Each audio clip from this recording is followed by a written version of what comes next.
Hey everyone, it's your favorite breaker of the first rule because I'm about to talk about Fight Club. That's right. So yeah, I wanna talk about specifically Fight Club and modern life. I just recently watched it about 10 days ago.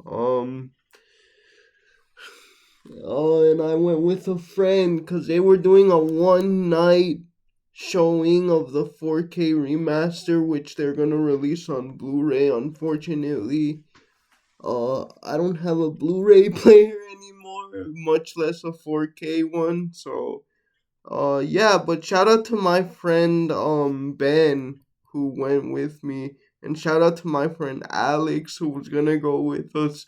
But got into a little accident that night, so he couldn't come with us, unfortunately.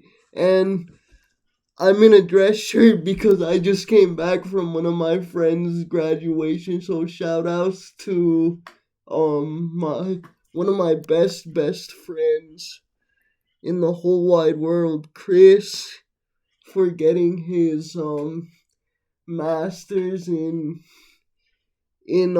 clinical mental health counseling. Uh I'm really proud of him. I don't know if I'll post pictures of that on the channel. Who knows? I'm definitely gonna do it on my personal Instagram, but I don't know about the channel. Anyway, yeah, Fight Club, guys. Fight Club and modern life. It was like I first watched the movie when I was like 13, guys. So I remember it or 14. I remember almost nothing about it. Thank you to my brother Gonzalo for showing me it. But yeah, what can I say, guys? Like, it's such a great movie. It seems like one of those evergreen movies. There's certainly some stuff that tells you like, dang, this is from the 90s. Holy crap. First off is that a single man can afford with even an office job can afford to comfortably live in an apartment in a big city with a luxury with various luxuries, right? And that's um the first thing is that there's kind of just like that you notice is like a big critique of modern consumer culture slash consumerism, right? Like, there's that one scene. It's actually really cool. The cinematography is I had forgotten about that. David Fincher makes sure his cinematography goes crazy. I forget who the cinematographer specifically was, but yeah, guys. I mean, the last like new David Fincher movie that I saw when it actually came out was Gone Girl, which I think was a bit of a departure from his usual work, but yeah, that one scene where it's like going over all of the different things in his apartment and he's talking about like how he just kind of the narrator that is. And I did have to look that up because I thought his name was actually Tyler Durden, but it's never specifically said. Tyler Durden is just um his uh alter ego essentially, right? Um but yeah, he's like, "Oh, I brought these plates from the indigenous people of wherever," right? Like, he's not even really that educated about what he's buying. He just does it to essentially to feel something, right? And that's what the whole movie ends up being about. Like, in my opinion, he has no community. He just does what a lot of people do, right? Which is, he gets up, he goes to work to pay his bills, he comes back home, he and then he goes to bed just to repeat it. He eats his goy slop. um, he he sits in he lays in his bed, right? But he has insomnia, and what is the only thing that cures his insomnia? Feeling connected to people through the different um support groups, especially the guy with tits, fat tits. um, um, Rob Paulson, right? Who becomes important later. Um, but notice how when he feels he's a part of a community, he can sleep well. I mean, that's honestly relatable because I struggled a lot with insomnia myself up until I went to therapy in 2024, and working through it in therapy, and really the reason why was because feeling disconnected from my local community and society at large um provoked a lot of anxiety in me, guys, and a lot of restlessness. And right, the narrator, when he finally can connect with people, um is able to sleep. He's able to get a really, really good rest. But the thing is, and here's the thing, he has to lie about it. He has to lie about it. And this is where I think um the movie, which is another thing I like about it, it has a I think a fair societal critique of masculinity, not a personal one, but it's like, guys, bro has to fake being terminally ill um to to feel something, to express his emotions. I'm sorry, but what? And of course, the other thing is that he turns it into a competition with Marla, which, to be honest, um can I just say that I'm not entirely sure Marla is real either? And here's why I say that. I don't know if it was, if I mean, David Fincher probably meant to do this, but you know um like one of the first times after they meet and they agreed to do the scheduling thing with each group, Marla goes into the middle of traffic and she doesn't get run over. um I mean, I'm pretty sure she's real, but I'm not sure that specific part where she goes into traffic before leaving each other after their first introduction. Not him like being too anxious to approach her. I'm talking about after. Um um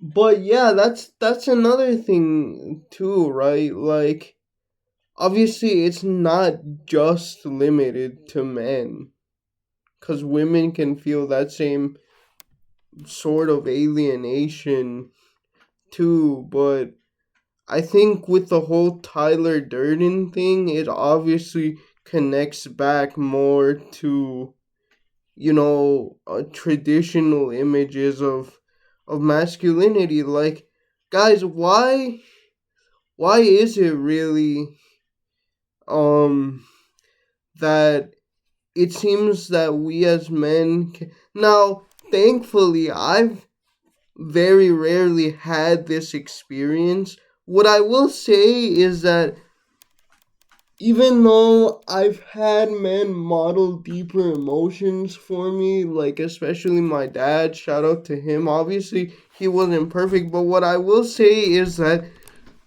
anger and aggression, even if they weren't the only forms of emotional expression as a man and boy for me, they probably were still the most predominant ones.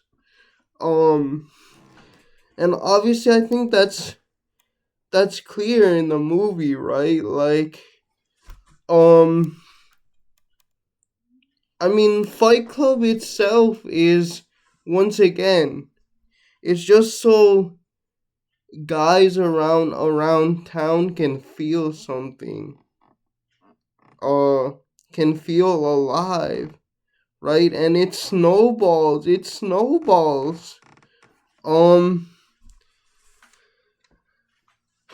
it snowballs, you know, eventually during Project Mayhem, way out of hand. um and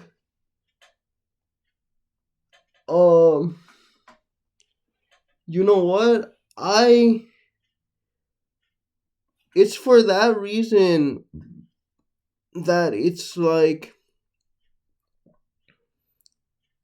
I really think that this movie does a lot of it, says a lot of important stuff about, you know, the way men are pushed to just into one way of being, if you want to call it toxically masculine and stuff like that.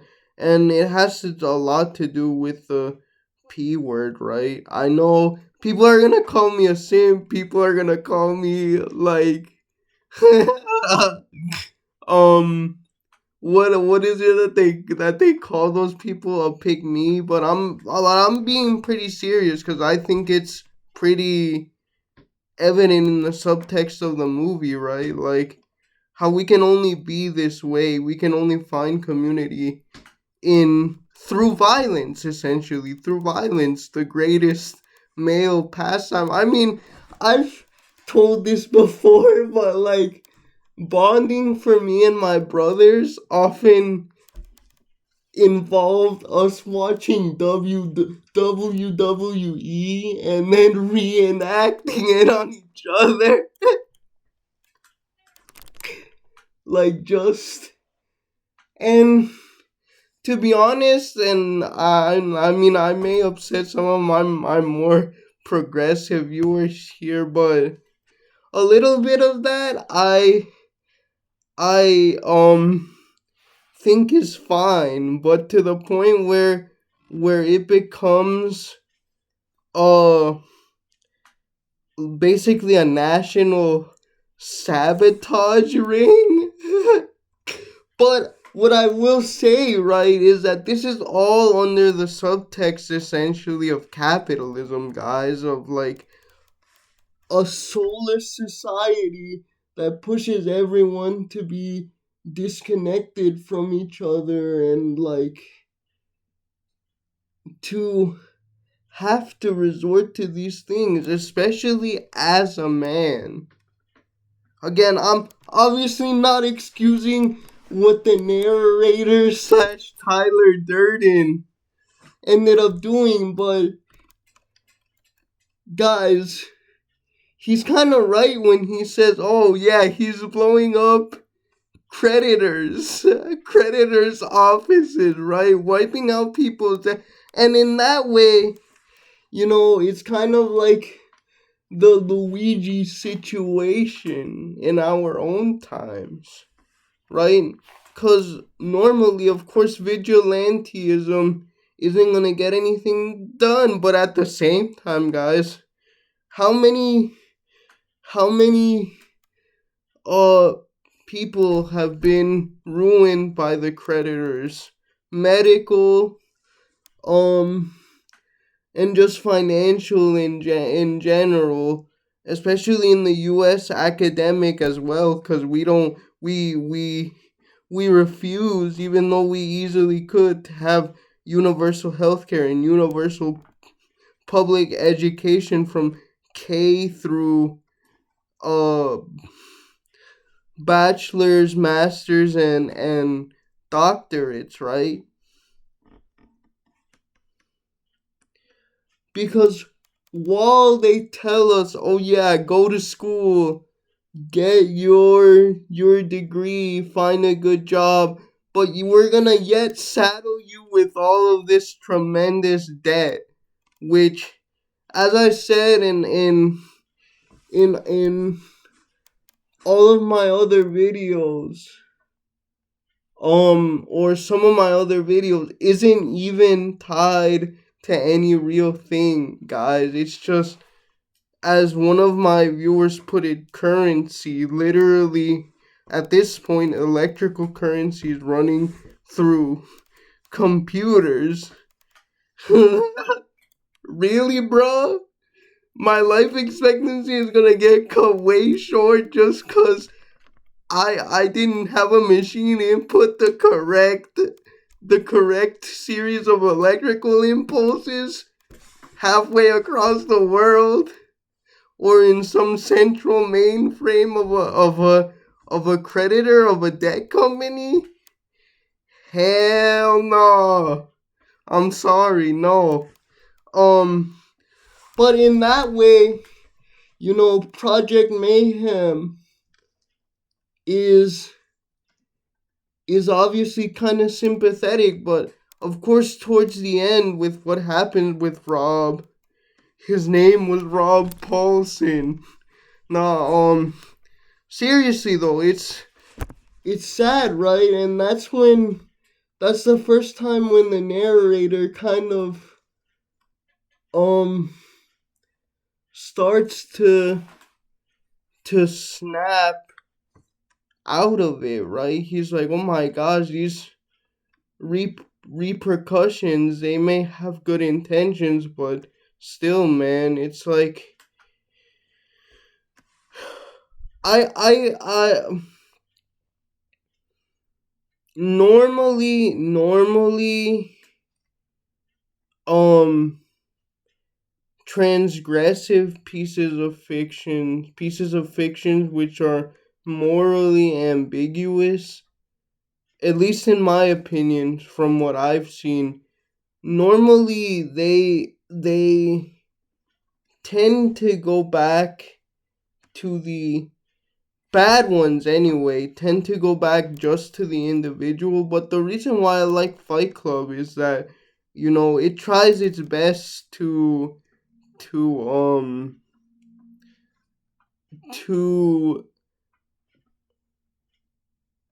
make you realize, like, oh, this is the society that they're living in now, see what happens, and keep this society in mind, right? Like, I feel like Fight Club actually kind of low key does world building really well, because for the first like hour, maybe hour and 15 minutes of the movie, I'm like, why the freak is there so much exposition, guys? Like, this is getting pretty boring, not gonna lie. But then I was like, okay. By the end, I got it. It's like, okay, that's why they set all that stuff up. But yeah, if anything, it's kind of like American Psycho, which was a movie that also came out around that time with similar themes. But it's like, if you're saying Tyler Durden is literally you, I'm not sure, like, you're getting the point, you know what I mean? But like, for sure, I think it's a movie that really challenges us to think about what modern life has become, how um we've become disconnected from each other, how it is that we feel that we have to earn our suffering and play oppression Olympics a lot of the times, and how and I dislike using this word because I think the word authenticity is oftentimes hijacked by people for selfishness, for selfish reasons. I really do. I've talked about that a lot. But by authenticity, I just means simply trying to go through life without feeling like you're and the people around you are being manipulated either by consumer culture or by work culture or all of or any of that stuff, right? Because what it comes down to is that not only was the narrator um not necessarily living, let's say, a fulfilling life, and it was actually having psychosomatic effects on him, right? But the important thing about the dichotomy between the narrator and Tyler Durden is that concept of integration, right? He wasn't able until the very, well, not even or actually, yeah, until the very end of the movie, arguably, because Tyler still shows up there to integrate the more aggressive, the basically that the part of his personality that took life by the balls, and the other part which realized, like, excuse me, yeah, I can't go overboard with this. In some ways, um I would maybe, even though I dislike Freud, I think the symbolism might be the, like, id and ego coming in one to form the super ego, where, you know, he didn't have to let Project Mayhem go as far as it did, but it ended up going that way because of his failure to properly integrate the parts of himself into oneself. And, I think it's very clear that the narrator was, in some scenes, quite literally running away from himself. And that's dangerous. I think, and I was just talking about this with one of my a good friend of mine that lives in Indiana. I was talking to her about it, and it's like, because if you can't sit back and just look at the Tyler Durden inside yourself and say, you know what, I acknowledge you, I accept you, you're part of me, but I'm not gonna let you um I'm not gonna let you rule me completely.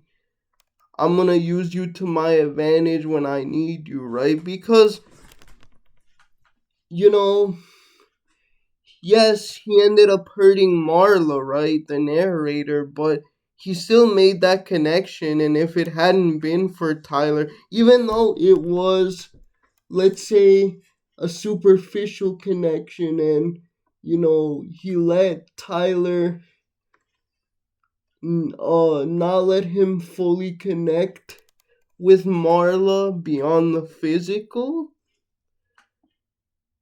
it was still, um he still wouldn't have done it had Tyler not come out of him, literally, right? Um and By the way, let me just say that the Shrek scenes in Fight Clubs are some of the most artistic Shrek scenes I've ever seen in my life. The effects that they have during them are really cool. Um and you know, I think they further serve the sort of like dreamy quality to them, and the like, I don't know, looseness of them. I think further serve to play into that theme and the symbolism of the disintegration or failure of the integration of the self.